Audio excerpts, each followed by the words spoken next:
Hello everyone, Dustin here again on Steepledat Studios. Today we're going to continue our Hail Caesar walkthrough. We're going to be looking at the terrain section of the rulebook. Obviously, if you're playing war games and you've played a few, you've probably come across various types of terrain, right? Rivers, hills, buildings, ruins, trees, whatever it is. Hail Caesar makes use of them, as most games do.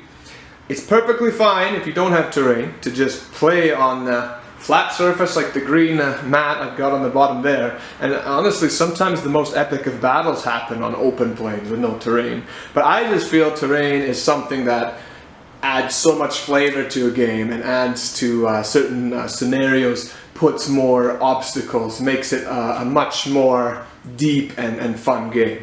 So that's what we're going to look at today, and just what the rulebook states as some common terrain rules. Now, Hail Caesar is fairly liberal, and you can modify and embellish a lot of the terrain rules, whatever fits your fancy, whatever you like to use for terrain rules. You can use in Hail Caesar as long as you and your opponents are fine with it, but this is just the rulebook's terrain rules, and feel free to modify them or use whatever kind of terrain rules you want. So let's start out here and just take a look at the different kind of terrain.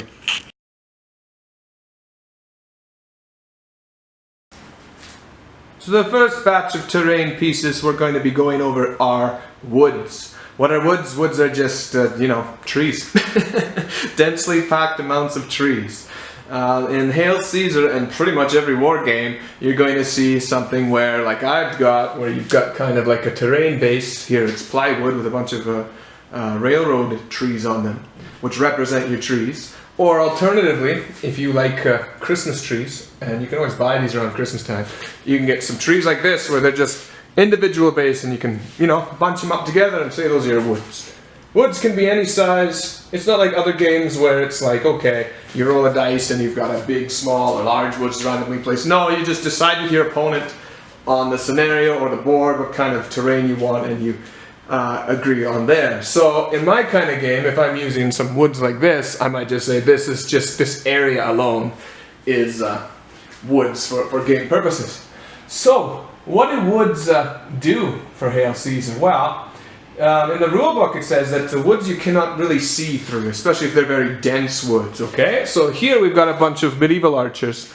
There's some Bretonians from the days of old, and they cannot obviously see through these woods. If there's an enemy over here, woods are blocking the line of sight. So dense woods are blocking line of sight. If we go in really closer, I'll go in a little closer. You see I put another Bretonian model in there. He's built for Frostgrave, but I mean, arguably you don't want to be too strict on the rules or anything. He's at the edge of the woods, a single model, maybe he's a commander or something. And say my guys want to run in there and capture him. I mean, he's at the edge of the woods. You just walk in there and capture him if you want. It really depends on how you discuss or want to word it with your opponents on what's right or what's wrong about using woods. If you have an umpire in the game, or you just decide what the woods are going to be, you can just use it that way. Like, you might want a bunch of skirmishers on the edge, and for game purposes you might say, well, the skirmishers at the edge of the woods are hidden from anyone around. Like maybe you're doing an ambush scenario. However you decide to use the woods, if you can see through them or you can't, the rulebook basically says dense woods cannot be seen through unless you are at the edge of the woods base or something as such. Now, it does also say for movement, and I think movement is the more important thing, okay? It says that infantry in open order and cavalry in open order and commanders and individual models can just move through woods, no problem, okay? So if you have a commander go through the woods, it doesn't matter, his movement's not going to be penalized. These archers here in open order, they could just move through the woods without any penalties. They just move their 6 inches on a movement. It does say though that if cavalry move through woods, they're going to be reduced to 6 inches. So even an open ordered cavalry unit going through woods would only be able to move 6 inches. So I would say they start an inch away and they have something like a 9-inch move.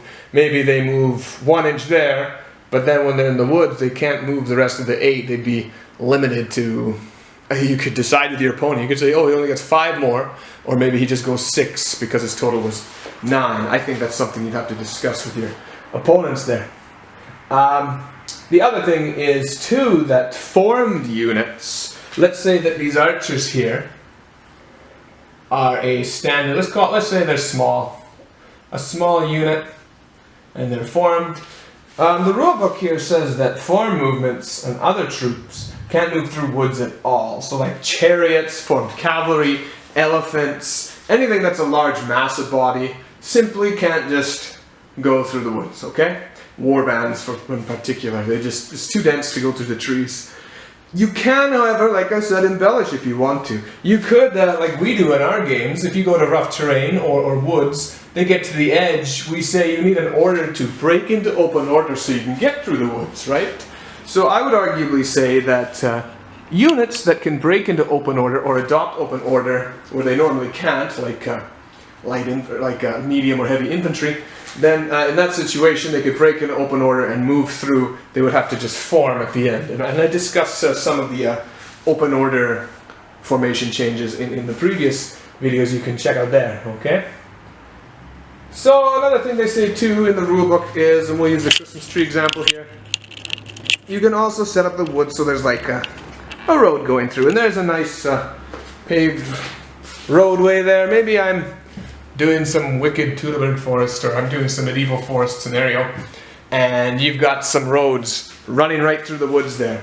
Alright, obviously this one's quite small, so maybe only a small unit or a column might be able to march through there. But I mean, it's reasonable if you have a road going through them. They can just move right through it and not worry about the woods, as long as their formation fits and all is well that way.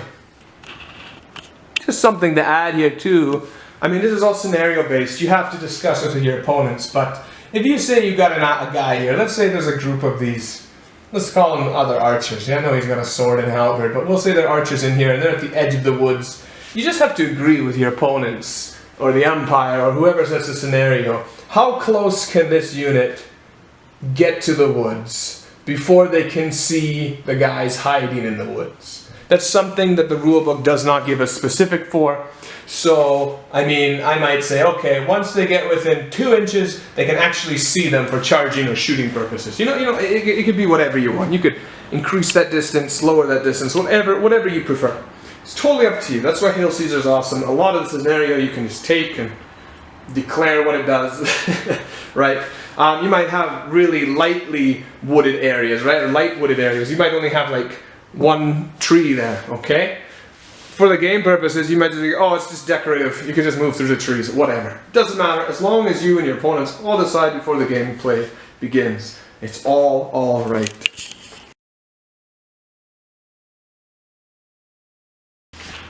The next terrain we look at is something called rough ground, and I unfortunately don't have any terrain that I think represents rough ground all that well. So I'm going to use these I call them druid stones and druid walls here. I'm going to use these right now to represent rough ground, okay? So, rough ground is what you think it would be, something not easy to move through. It's rough to move through, right? So you can look at things that are like marshes, the dense bushes, really weird sand. You get quicksand in there, rocks all over the place. I might make some bases with a whole bunch of rocks over it in the future, right? And then like cavalry and something, or cavalry or other units will have some difficulty going through it. So yeah, I mean, you have to again embellish and figure out what you want the rough terrain to be. So in Hail Caesar, what does rough ground do? Well, in the rule book it says that open order infantry and cavalry in open order, commanders and individuals can just freely move through rough ground as normal, okay? So infantry and cavalry in open order, I've got some cavalry I put out here that I recently finished. If these guys are open order and they are given an order to go forward, they can just move right through the rough terrain, no problem at all. The same goes for these archers here. If they're in open order, I give them an order to go through, there's going to be no penalty whatsoever. They just make the normal move, and it makes sense, right? They're open order, they can kind of avoid the rocks, or move easier than they would if they were in a tight formation, going through like a bog or something. So open order infantry are your friends when you get to or rather open order units are your friends when you get to rough terrain. They're kind of your all-terrain vehicles, if you will. So, okay, but let's form these guys back up here. Let's say that I'm not breaking these guys into open order, and I come across some rough terrain, and I want to move right through the rough terrain. Well, the rule book says a unit moving into rough ground will finish its move and move no further that turn. Okay? So, if I have this cavalry unit here, and I'm like, okay, go forward through the rough terrain, and they get 3 moves on a roll. Let's say I roll a really low leadership, and they said go through there. I didn't say, well, let's say I wanted to go over here. Something like that, whatever the order is. If I hit that rough ground, they stop right there. The turn is done. Okay? So in rough ground, entering rough ground, as soon as you get there, all your moves are just done. And you're stuck there. And I guess it's so that the unit is adjusting or getting used to the weird terrain you're now on, right? So, and then, let's say that these guys are in the rough terrain. I'll just do this and say they're in rough terrain. Say that cavalry unit is in rough terrain as such. That means while they're in the rough ground, they are only limited to 1 movement. So, when they are in rough ground, to get out, they can only do 1 move. So to get out, they'd have to do another order to move through the rough ground. And then that would be it. He'd only be allowed 1 move, even if he rolled low enough leadership to do 3 moves. Obviously, when you get out, you will want to go back into your normal movement and command phase and for all of that stuff.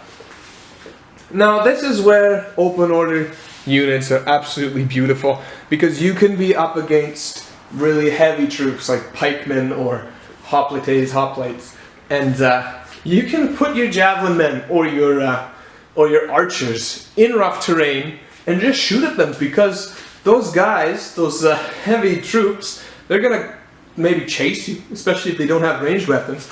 And if they get caught in the rough terrain, they're not able to complete a charge. Your skirmishers are kind of protected in rough terrain from charges and stuff from formed units. Of course, you have to be careful of like cavalry in open order, because they're going to just run you down, or other open order infantry, or light infantry could break into open order and just charge your skirmishers or something like that. So yeah, I mean, there's ways that you can use rough terrain to your advantage, especially if you're open order, but the enemy should have something to counter at the same time. And just like trees, you could have roads or fine terrain going through certain rough terrain. Like you might have a bog, and then there's a single nice road going through a bog, and then everyone's, you know, okay with the road and adjust just like the trees when you need to. Just want to add something in here, that one thing that we do in our games with rough terrain is, you know, if a pike unit walks into rough terrain, they're going to be hampered by moving, right? But their formation is still the same. The pike, or any phalanx for that matter, is quite tough to defeat. Historically, when something like the pike phalanx, I guess especially against the Romans, entered rough terrain, the Macedonians really got disordered, and that's how the Romans would often defeat them, force them into rough terrain where the pikes aren't so stable, and then get them in the gaps and stuff like that. So what we do in our games is that when heavy formed units get to rough terrain, we often just let them well, it's not automatically, we often just require an entire order to break them into open formation. This will allow other troops that don't really rely on orders like phalanx or formed bonuses where units are formed, to engage them in a way that negates their bonuses, right?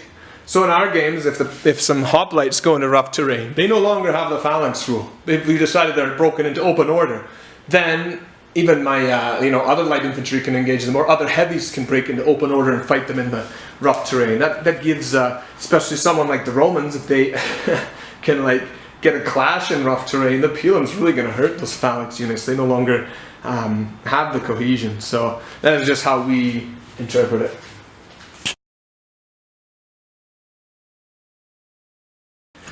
Okay, linear objects. Now you can see here, I'm going to use the same terrain because I don't have any good rough terrain, but these I think are more appropriate for linear objects. I'll show it right up here. This is a nice piece, I forget the company, but it's kind of a ruined wall with a very, I want to say, passive looking shield there and a bunch of wood pieces stacked around the wall there. That's a very linear object. In Hail Caesar, usually things like fences or hedges or small rock formations, like the thing I've got on the left there, are considered linear objects. Usually in our games there's not a lot of linear objects. We just think hedges and fences are decorative, so we will ignore them. It depends again on the scenario or how we determine it beforehand. However, if you do want a fence or a small wall or something to be something a unit has to cross, how linear obstacles work in Hail Caesar is that they require an entire move for a formed unit to get through, okay? So, let's say we've got our cavalry here again, they're formed, and they come up to this rock. I don't know how they're going to cross this rock. It's quite tall. Horses have some nice jumping power. But let's say they get to this linear object here. They're able to move up to the linear object normally, however many distance. They have to sacrifice an entire move to get over the linear object. Cavalry like this will move at 9 inches. Say they rolled really nice on the dice, got 3 movements. Maybe they move 9 up to the linear object. That's 1 move. They have to use an entire move to clear it. So that whole 9-inch movement, in this case, would be gone. After they clear it, they can continue on normally. So linear objects typically are not going to be something like this wide or long. They're going to be in a single higher point. It's going to be stuff like fences or hedges or really, you know, sometimes we use really small streams and we say we're considering this stream that you can cross anywhere to be a linear object. That's all fine. And I mean, it's totally up to you if you want to use linear obstacles in that way. And of course, again, open order infantry and open order cavalry, commanders and individuals, they can cross these linear obstacles with no problem. So you can see why you want some guys to operate often in open order, because with terrain, they are the gods of terrain. They can go in and out and run around all over the place. So I always bring light cavalry, and I always bring skirmishers of some sort, because they're just good, especially if you plan to use lots of terrain. And of course, with linear obstacles, there may be some things that you deem cannot be crossed. Like this rock here, if you can see the size, is quite tall. I mean, it's almost as tall as the horse and the rider combined. Do you really think the horses can just hop over that easily? Maybe a really nice run, but what's a chariot going to do? You know, a chariot's not going to be able to clear that. So you may, for some linear obstacles, deem that, okay, there's a fence here. The chariot's not able to go through the fence at all. It would be impassable terrain in that situation.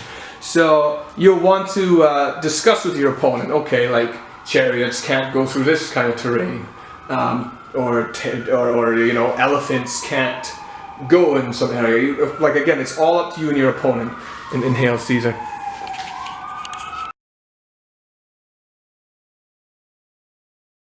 Let's go on to rivers. Yes, I have a small river that I got today, not only for this this video, but I just wanted to have a river, and this is a nice enough one that I thought would work well for my table. So here we have a river, and rivers are one of those things that you really have to decide at the start of the game what the restrictions are and what it's going to do, right? Now, this river here isn't very wide at some points, and it's not really, you know, scale-wise, it's not much of a river. But in a game like Hail Caesar, it may be decided that the river could be impassable, or only certain parts could be forded. Or maybe it's a really shallow river. You have to decide these things before you start playing with your scenario with your opponents, okay? So, what they typically do with Hail Caesar and rivers here in the book, it says that usually a river, if it can be crossed in a single move for infantry is 6 inches, then you can just treat it like a linear obstacle, right? Or a linear, yeah, you can treat it like a linear obstacle. So in this case, if the Romans here, say I get 3 moves, I can move once up to the river, right? And now this river is under 6 inches. So, as linear obstacles, I give up an entire move to ford that area of the river, and then after here I can just continue on my way normally without any penalties. That's one way to do rivers, okay? It says that if a unit can clear the river in a single move, then you can just treat it like a linear obstacle. However, I may decide that this river is really deep and nobody can go through it. You'll have to design and set up certain areas that you agree are fordable, right? So I might have I don't have a terrain piece to represent it, but you might want to put kind of a shallower looking or a place with like little rocks on there and say this place you can ford over. The rulebook says that you're going to assume a fordable place allows the entire formation of a unit to cross. So you'll want to make fordable areas at least the size of your standard frontage, because you don't want to be too strict when you're dealing with some formations going through rivers. You want the game to flow. So I think if you're doing fordable areas, you should assume it's wide enough for a formation. We use 160 millimeters. We'd assume it's 160 millimeters could just go through it. And of course at the ford there'd be no obstacles or problems to get across. Unless of course you decide the ford is rough ground, which makes sense. Maybe it's really rough rocks. You could do that, and that might be the only place, right? So again, rivers are really situational, really up to you and your opponent on how they work. You can make them impassable, you can make them rough ground, you can make them linear obstacle. Really, it's really up to you. Again, you could have a bridge here. It could be a really small bridge and people have to get into a column to go over. It's up to you to decide how a river is and what a river is used for. It's totally up to the players.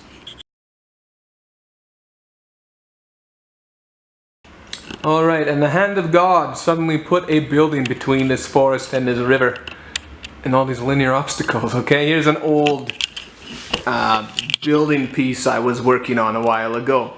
Yes, there are buildings in Hail Caesars and there are buildings in Hail Caesar. Obviously buildings are all sorts of sizes. They could be a simple two-story structure like this, or they could be a massive castle, right? You have to again decide with your opponent what the building and what the item is going to be. So just to go from the rule book here, I mean it's assuming that things like forts and settlements and houses are going to be one large model, right? They suggest doing rectangular groupings of smaller buildings if you're like in like a settlement or something like that. But it's basically saying that the size of an average building should have a space inside maximum of about 12 by 12 inches, which will allow at least one unit, one formed unit, to fit inside. You don't have to use these standards if you don't want to. It's just a suggestion here in the book, right? It even says after you can increase or reduce the size if you wish. So anyway, you basically want to have the building able to hold the unit in case the unit wants to take the building and use it for their purposes, protecting or guarding, whatever the scenario calls for. Okay? Maybe you have really small houses or tents. You have to decide before the game begins what kind of units can go in it. I mean, if you have like a Roman encampment and every single tent can have a guy inside, obviously your unit of 24 Romans aren't all going to fit in one tent. That's kind of a... I get some really weird images when I start to discuss that. But, you know, you might only allow like skirmishers to enter a certain building terrain piece, or maybe only individuals can go on that tent, right? Whereas like a big structure, I've got one set up over here, those ruins over there in the far corner of the table, they could easily fit a standard unit inside the way it's built. So buildings like rivers and such, you must discuss and talk to your opponent how they are going to be utilized in the game. Oftentimes our buildings in our games are simply impassable terrain that nobody can enter. They're just decorative, they just give, you know, there's impassable terrain, you can't get around them, you can't get in them. So make sure at the start of your game you make clear with everyone what the building is for, if it's part of the scenario, if you can go into it, if there's barricades that might be linear obstacles in it, you have to just embellish it again, okay? However, it does say if you are using buildings that only infantry can ever enter or assault buildings, right? I mean, maybe you got some stables the horses can go in, but a building like this, your horse isn't going to go in there normally. Some people like to put artillery in buildings. And it says here that artillery in buildings, aside from light artillery bolt throwers like scorpions, if they are set up inside of a building, they cannot be moved for the rest of the game. So, alright, it doesn't fit my terrain, but here is, or my mat rather, here is Steepled Hat Studios Desert Guard Tower. And you can see at the top there, I might be able to fit an artillery piece, right? I think in my games, if you put an artillery piece up in here, it would stay there. How are you going to be able to pull it down this little hatch? You have to, again, discuss this thing with your opponent. But artillery pieces that begin in towers or buildings, they simply stay there unless there's like, movement or room to move it around, like a light artillery piece. Okay? It also says that a single house or a single block or a building can hold only one unit. So a house like this, if I have a standard unit of infantry, only one of them would fit in there. You can't like pile up your whole army in there or anything like that, okay? It says you're assuming that they take a position around the perimeter. They're not going to stand all at formation in one spot. Some guys might go upstairs, some guys might go in the corners. Maybe there's multiple windows down here they can protect. They would go around the perimeter to protect it, right? They might even have a few guys hanging outside to guard it. I don't know. So they don't have a formation really when they go into a building. So how does a unit actually get into a building? Well, let's say that these Romans. It's not really. It's kind of it's a very age inappropriate setting here. I think this building's a little more medieval or Renaissance for the Romans here. But let's say that these Romans want to actually occupy the building. They would need to expand an entire move to get inside. So let's say I say take the building in my order, and I roll a 2-move leadership roll. Maybe they can move up to the building, that's one move. The second move would be them entering the building and scattering about it, taking up positions and stuff like that, okay? So it says here too that a unit cannot move inside into a building and then continue moving out the other side, okay? So if they move into this building, they have to stay in that building. So if there was another door in the back, to move into it, that would end their turn. They'd have to use another turn to order them to move out and continue on their way. So once the unit is inside, you just arrange the models in the way that you wish. I mean, it doesn't matter if it has a formation or anything like that. You just say the building is occupied. And to leave a building is one move too. So if they're set up in this building here and I said leave, it takes an entire move just to reform and get out of the building. And then they could continue on as normal if they wished. Another thing you can do, and the rulebooks say you can, if they're in a building, let's say that these cavalry are, kind of dumb. Let's say these cavalry have come up to the building and they decide that we're going to threaten these Romans inside the building. The Romans are inside the building right now. You can do this according to the rules. You could be like, okay, I order my Romans to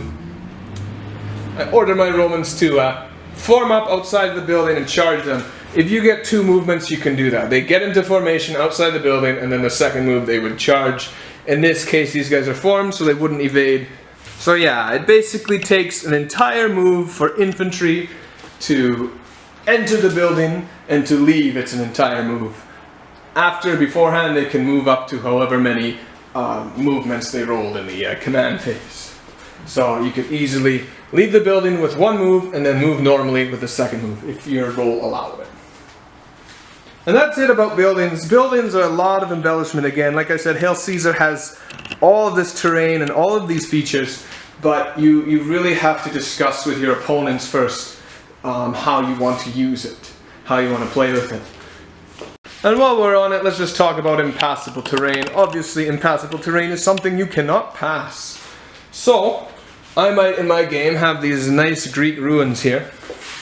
And the ruins are by the river, and they're pretty tall, and they've got all this rough stuff on here. I might just say, no units can go through this, it's impassable. So the Romans, if they want to go into this terrain, that's too bad, they can't. They can walk up to it and stop, or they can go around it. So impassable terrain is pretty self-explanatory. In buildings, and especially something like the one I've got set up here, there's only one door. See, if I was playing, I'd probably tell my opponent how I want to treat the building is only the door, the entryway, is the spot you can actually enter the building. For all game purposes, the other three sides of this building are impassable terrain, right? So again, that's just embellishing terrain pieces, as you would. Whereas, like, let's say I have something like this one here, these ruins, and I'll just show you here quick. You can kind of see here that there's openings. These are nice Lord of the Ring ruins. There's openings kind of all over the place. So I might say that it's okay to funnel in at certain areas. I often see skirmishers take this building, and we just allow skirmishers kind of free reign because we look at it as kind of rough ground. But, you know, you've got an opening here, here, here, and here. If an infantry unit really wants to enter that locale, they could easily do that just with the same rules we used for entering buildings, where, say, these Romans again move up to here with an order. That's one movement, and then they use a second movement to kind of distribute themselves throughout the building. That's it for what the rulebook has on terrain, but one thing that they didn't put in this section, they discuss it later, is hills. There's no hill section in the terrain part. Hills do play an important part in Hail Caesar. Here is my hill. It's not a very well sloped hill. It's kind of got some rough edges on it. Kind of an experiment I did, and it didn't turn out the way I want, but hey, I'll just use it for this video. Say those archers are on that hill there. It doesn't cost anything to march up the hill. You just measure up the hill and play as normal. If these archers are on the hill here, and let's say they're a formed unit of archers. Now, in Hail Caesar, and we'll discuss it later in the next section, ranged units, unless they are artillery, don't get any special bonuses for being on a hill. So if I have some friends here below the hill and these guys are on the hill, line of sight is still in play here. These guys cannot shoot over this unit in Hail Caesar. There is a supplement book that does allow some units on a higher point to shoot over them, and you may agree with your opponents that it's okay to shoot over them, or you might want to use the artillery thing. But anyway, I'll get into that later. Hills in Hail Caesar normally and originally did not give any benefit for archery. The only exception was artillery, where it's raised and there's a certain distance between an enemy and your friend. But I'll talk about that later in the range section. The other thing that we're going to go into more details later about is the uphill advantage. If these Romans charge a unit up the hill, and these guys are camped out on the hill, these guys get a bonus to their attack rolls because they kind of have the higher ground, right? It's called the uphill advantage. We'll go through that later. But yeah, the hills are not mentioned in this terrain section of the rulebook because hills don't really hinder movement. They are more of a hand-to-hand combat and artillery feature in the game. So we'll look at those later. And to leave you guys with today, I'm just going to show you some quick examples of how the orders might be framed and played. Here we've got a Greek commander that's, you can see him up there, he's on top of these ruins, and he's got a small unit of hoplites there. He orders the hoplites to enter the ruins. How would that look like? Well, if the general there has a leadership of 8, and he's ordered them to move into the ruins, we roll, and we see he rolls an 8, okay? So he ordered them into the ruins. And they can move backwards with one move.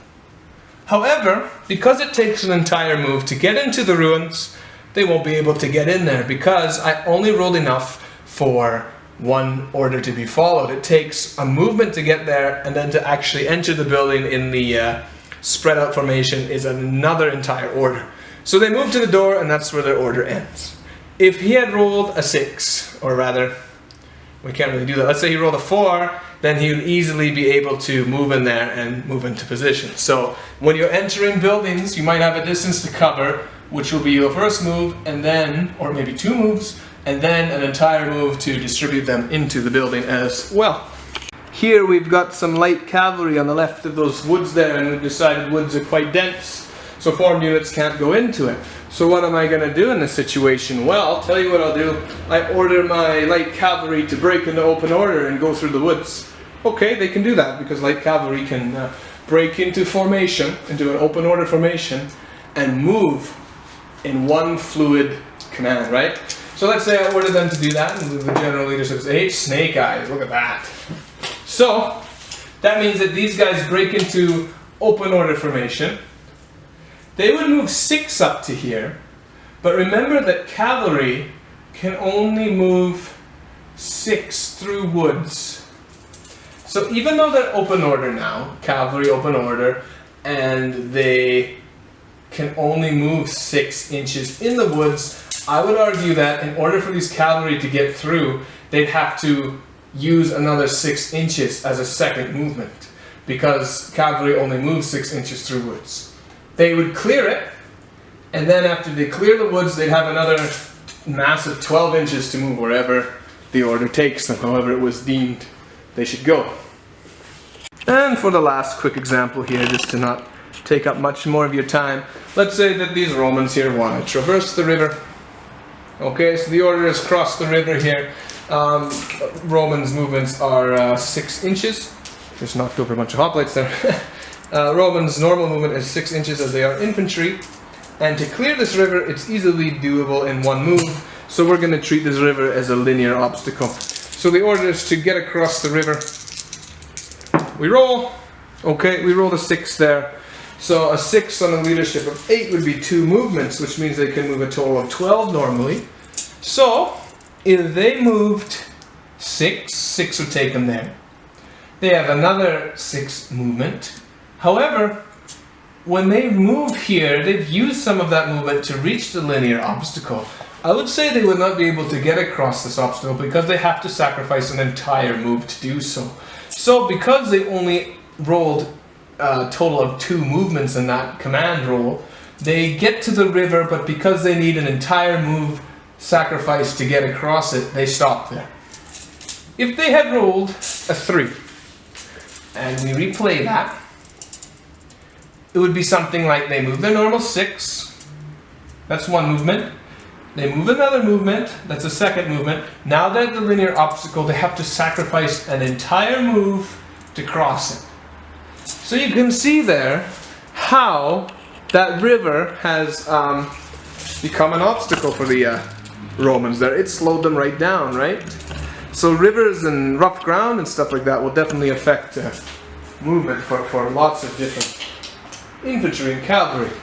And if I got the same results as skirmishers, skirmishers ignore linear obstacles. So the order was to cross the river. Well, assuming that they were, let's start them back here, assuming that they were in the same spots as the Romans, they'd move up to the 6 inches as one move. And because skirmishers in open order and cavalry in open order just ignore linear obstacles, that means they'd still have 12 movements on a roll of 3, which means they can move 6 and then another 6. And as you could see, compared to the other shot I just did, they're farther than the Romans were because they just ignore the linear obstacle. So you can see why I love light open order infantrymen like skirmishers or other light infantry and light cavalry, because a lot of this terrain is something that they can avoid and get over. So keep that in mind. Just don't do one formation. If you got lots of terrain, do not just take one type of troop. Don't just take tons of heavy troops. They're going to get caught up in terrain. Bring versatile, open order moving cavalrymen that can pass this terrain, because you will get bogged down in lots of scenarios if you just bring guys in formations and want to use lots of terrain. So anyway, that's all I'm going to film today. I hope that gives you an idea about terrain. Terrain in Hail Caesar can be very liberally used. You can use it very liberally, I should say. So don't just look at the rule book and think those rules are set in stone. You can discuss with your opponent and whoever you're planning to play with that rules and terrain usage are modifiable. I mean, it's your game. If you want to say all rivers are fordable, no problem, go ahead. If you want to say forests are just there as a decorative purposes, just decide it before the game starts, and all should be well. So thank you all for watching, And if you like this kind of stuff and want to see more content, please like this video and subscribe to my channel. I'll keep doing this walkthrough. I believe we're doing ranged attacks next, so I'll have to use more medieval archers because I don't have any ancient archers. So we'll see how we work with that. So thank you for watching and have a good one.